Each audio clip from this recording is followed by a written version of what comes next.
కనిపిస్తుందండి, కానీ ఇది కొంచెం చల్లారే కొద్దీ పొడి పొడిలాడుతూ వచ్చేస్తుంది.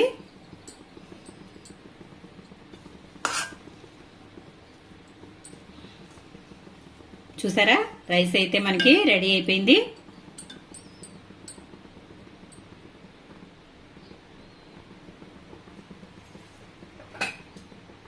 ఇప్పుడు దీంట్లో కొంచెం నెయ్యి అయితే వేసుకుందాము. నెయ్యి వేయకపోతే ఎందులోనూ అసలు మనసు సంతృప్తిగా ఉండదండి, ఎందుకంటే నెయ్యి అంటే అంత బాగుంటుంది కాబట్టి. నాకు నెయ్యి అంటే చాలా ఇష్టం అండి. నేను ప్రతి దాంట్లో కూడా నెయ్యి అయితే ఇదే విధంగా వేసేస్తూ ఉంటాను. నేను నెయ్యి ఎక్కడ బయట తీసుకోనండి, నేనైతే ఇంట్లోనే ఓన్ గా నెయ్యి అయితే తయారు చేసుకుంటాను కాబట్టి ఈ విధంగా అయితే వాడేస్తూ ఉంటాను. అందులో ఫ్లేవర్డ్ రైస్ చేసినప్పుడు కంపల్సరీగా నెయ్యి అయితే వేస్తూ ఉంటాను. నెయ్యి ఫ్లేవర్ కి ఇంకా మనకి రైస్ తినే కొద్దీ